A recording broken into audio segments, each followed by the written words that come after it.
If you are like many other relatively new entrepreneurs, you are excited about your idea, you want to launch and you want to take over the world. But it's worth taking a step back and avoid these common mistakes that people make, especially in their first 2 years. As you can see, we have a special guest today, Sarah Morrell, founder of Natural Mindset Limited. Sarah, how are you doing? All right, thank you. Nice to be here. Yeah, cheers. Sarah has been going in her business. This is her second year, and we have been going for 4 years now. So we are in a good position to share some of the mistakes we made, and even Sarah might have made in her first year, which we can share now, and also show you how to avoid these mistakes. Number one, not understanding your target audience. A common mistake that we find is that businesses don't always spend enough time to research and understand their customers. And in all fairness, it's not a natural process because you're having to forward think, and that doesn't come easy, especially if you've not got a current customer base. A good example is that me and Tez, we come from the co-working space, and there are a lot of developers and programmers. Here we see a lot more technical individuals. One of the things that we found was they enjoy being in front of the computer, but not always in front of the customer, which means there's limited opportunities to get feedback from those that truly matter. We want to point out that it's really important to understand and take in that having a great product is not everything. In fact, it's that your customers need to know what you've got. And usually, as they say, word of mouth is the best mechanism for marketing. This means if you're not directly speaking with your customers, you're limiting your opportunities.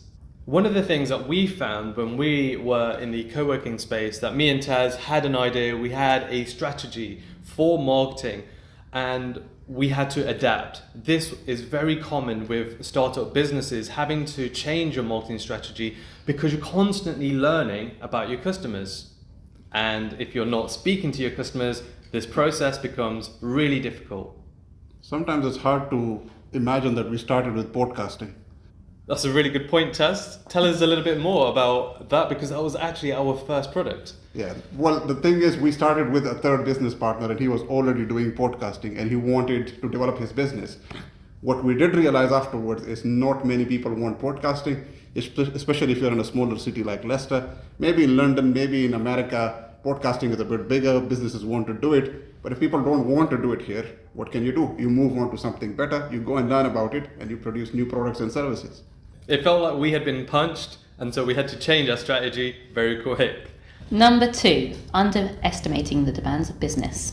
So psychology theory says that we create a script for ourselves, and that's how we define ourselves and our own identity. We have a tendency to view the entire world through this script. And how we deal with people and problems is all around this identity. So this is often reflected in what we read, in the TV we watch and the movies we watch. Unfortunately, entrepreneurial success movies are all about the fun bits. They don't want to show all the hardships. They don't want it to be a depressing movie. Real life really isn't like that. You talk to any business leader and they'll tell you that it's a lot harder than what the movies show. So I won't talk about work-life balance because you guys have covered that in a lot of detail already in another video. And life hacks, unfortunately, they really don't work. You're going to be doing some long nights. You're going to be getting up early in the morning. That's just how it is. It's hard work. So yeah, you've got to make sure you really enjoy what you do. You're really motivated to do it. You've got to love your job. Sarah, I know that me and Taz were in the library a lot of the times because co-working closed at 5, and so then we would go over to the DMU library, work there till midnight sometimes. What time have you been working till? I'm sure like you and I have been messaging at 1 a.m. about business. So yeah, at least 1 a.m. And I seem to remember our first business collaboration you sent through on a Sunday afternoon. Yeah, that was with the Volta Blue, so you were busy there writing away. Yeah. Yeah, so you're making your business your life a purpose. You network with people you enjoy speaking to. You make sure that your marketing plan involves things that you enjoy doing. But you do need to set boundaries. So I have fixed days when I focus on my family and fixed days when I focus on my business. I also have some days which are completely free for free flow time, where I can be creative, do what inspires me on that day, come up with a new interesting idea or product. And other days where I've scheduled everything per hour, what I'm doing. Things like attaching invoices to my expenses. Number 3, overselling yourself. When your business starts taking off and you start seeing some sales, and we see this again and again, people tend to start overselling themselves. They think that we have had some success, let's capitalize, let's agree to anything, let's just do it. Imagine you had 5 meetings in a single week, all of them went well, all of them became customers. Do you actually have the capacity to go and deliver for all these 5 people? Obviously, I'm not saying you should go and turn down these sales. What you need to do is go and prepare for any of these situations instead of just agreeing to them. What you need to develop over time in your business is flexibility and adaptability, so you can go and change things as you feel or as you need. Secondly, never stop investing back in your business. 3 or 4 years later since we started, we are still putting money back into the business. We are still getting new software because we need to stay on top of things. We need to have the best software which can do the job. We need to have the best people in the company who can deliver.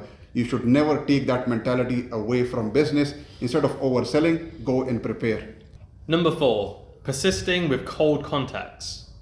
Startup businesses lack the authority in comparison to larger and bigger companies, and that's because those leaders have a lot more connections than those that are just starting up. How often do you see aimless messages coming from those that are experienced in business? One of the things that we've found is that it's generally coming from those startups in the first and second year. One of the things that we found is it's a complete waste of time. Well, we've just been discussing for a few moments what kind of emails that we get endlessly and aimlessly. So Sarah, if you want to go first, and then Taz. Yeah, so because I've got coach on my job description, I tend to get a lot of messages on LinkedIn saying, we can get you high ticket clients and you can make 20k a month by almost conning people out of all their money, basically. Yeah. And Taz? Yeah, our situation is funnier. People who don't even check what we do SEO and we get messages for doing our SEO, for getting us up in the rankings. And usually I say back to them, have you checked our rankings or have you checked what we do? What they're doing is just sending a blanket message, just sending an email to anyone and everyone that they can buy basically profiles of. So, Yeah, point being, you should not lead with your product or your service, but actually you should lead with forming a relationship. With something that we've done in the past is inviting people for coffee. We've started to do it with poker as well, because you met a gent recently and that was at one of the awards and he was here just on Friday night and that was really enjoyable. We had a really good time. There is no magic formula to avoid the cold shoulder, and the reality is you're going to have to expect it now and again, so it's becoming comfortable with it. However, there are ways and strategies and methodologies that we've found not only to be better, but more enjoyable. And that's the point. we did do a video on using LinkedIn for networking. Maybe we'll plug that in. That was really useful as well in these circumstances. Yeah, definitely, 100%. One of the things that I've found when it comes to forming relationships, invest time in learning about them. There's so much that you could research on their website, their LinkedIn, some of the things that they're posting and other people's posts that they're engaging with. So overall, what works better is investing time to understand about the other person, learning about their problems and challenges that you may be able to help them with. One of the things that I've found in social science is a lot easier to be integrated when you've got a number of shared connections. And maybe this is why LinkedIn shares what your mutual relationships are, but in real life, it should be real mutual connections, not just people that you're connected to on LinkedIn. Number 5, assuming that you can do everything yourself. A typical startup business doesn't have very much money at all. Any funding that is obtained, which is very few businesses, is going to be very much focused on specific areas. It's not going to go into the pockets of the leaders. So all the funds that are attributed are going to be attributed to things like marketing, and that means that there's a temptation for business leaders to do everything else themselves in a way to reduce costs. So unfortunately, there's only so many times we can swap tasks during the day. Often what happens is people become massively overwhelmed or at least not focused on any specific task. More mistakes get made, and it massively hinders the growth in the first couple of years of a business. So when I was starting up in business, my business mentor I had made me do a SWOT analysis, not on my business, but on me as a person, looking at my strengths, my weaknesses, what opportunities I could make the best out of, and what was a threat to my business. How was I a threat to my business? I really say to everybody, just do a SWOT analysis and then look at where you can hire people to cover those threats, cover those weaknesses that you have. Find people with personality profiles and soft skills that are ones that you don't have or you're trying to develop. Make sure that anybody you do hire, they are more of an expert in that field than yourself.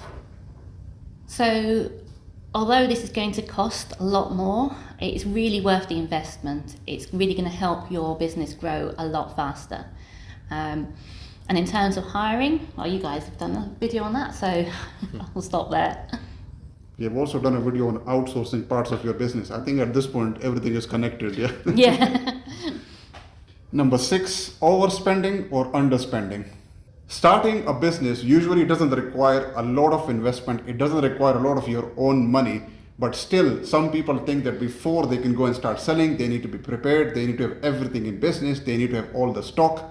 Harmeet has a story on that. How did you start? Yeah, 100%. This was when I was still in the police, and technically it was my first business. I invested thousands of pounds into stock because I just thought that there was going to be a massive line of customers and it would be bad customer service if they were waiting. Yeah, but in reality, no business, or I would say most businesses don't start off that way. There is a bit of time where you find yourself, where you find the space for your business before you can actually start selling, before you actually start making money, to be fair. What you will find is some of the things you do need in business, there are always cheaper ways of doing them if you do a bit of research. For example, instead of using Calendly, just use the normal calendar. Instead of having a very expensive smartphone, just have one which can survive the next 6 months. You can always get the next one. There's always the next one coming anyways. So what we suggest is having a budget and sticking to that budget. Don't go over, don't go too under as well, which Sarah was saying. Don't just try to do everything yourself either. One of the things that I found is that sometimes when someone gets into business, they like to invest or buy things that are flashy, that are shiny. And I always say that look at it as an investment. So if it's something that could open up more conversations and get more business, that's great. A good example that you were sharing was with one of our connections that we've got with a Tesla. He had business connections coming over to him to have conversations, which is perfect. However, if you're just buying something just because it feels nice, well, that's probably a waste of money. Yeah, but we should also cover the other side. If you can invest and you choose not to, you are hindering the growth of your business. So find your own balance based on your circumstances. Number 7, failing to monitor progress and adjust. Let me give you an example. We were logging every conversation that we had that was a prospect, that was a potential customer. And for the first month, year, I was able to compare where there was growth, but more importantly, why there was growth. Without measuring, you can't answer these questions. To be fair, we were doing that on a spreadsheet. I don't think that is now possible on a spreadsheet. We do use a CRM system. You use it more, so that does help, to be fair. Good example to your last point, use something simple to begin off with. We were using the Excel spreadsheet, whereas now we use Zoho. And again, that is a lot more technical, but it does cost money. Business plans can sometimes be seen as something to do, put a lot of detail in, and then review every year. Or maybe it doesn't even happen, where it just collects dust. We do believe it should be something that's a live document where it's in continuous evolution, and therefore there's constant adjustments being made. As a startup entrepreneur, you should expect to make mistakes, so embrace them, but it's really important to reflect and learn from them. Another thing that you can do is learn from other people's mistakes, which is why connections and relationships are really important, where you can save yourself a huge amount of time. Number 8, not enjoying the small victories. So in the startup world, it's quite fast-paced, and often it feels like a waste of time and effort to celebrate the small wins. In an effort to get to our own personal Everests, we tend to plough forward rather than taking that time to think about how much we've achieved. But actually, it's really important to make sure you do celebrate those small wins. Neuroscience tells us that actually paying attention to when we have achieved something really helps keep us motivated in our businesses. So make sure you do enjoy the journey. Make sure you celebrate with each other and in your team and with your close business connections. Enjoy the process, enjoy the journey. Don't try and sprint up a mountain. You're going to end up getting airlifted out. The main thing is you've got to enjoy that process. You've got to plan for team socializing, celebrating product launches. I mean, these are great ways of including your PR and your marketing. Yes, so when something goes well, just make sure that you do enjoy it. To conclude, we touched it a bit. Don't be afraid of making mistakes, but go and learn from those mistakes and pivot your model, pivot your structures, go and make changes to your business to achieve more. In addition, test new ideas and get feedback from the people that you are connected to, from the people that you're trying to sell to. Good luck with your business. Hi, I'm Harmeet Singh, and Sarah, thanks for joining us today. Thank you. Thanks for having me. Cheers. And I'm Taseer Ahmad. Hopefully you enjoyed this video and found it useful. Please like and subscribe and do connect with us on LinkedIn, and we'll see you on the next one. Cheers.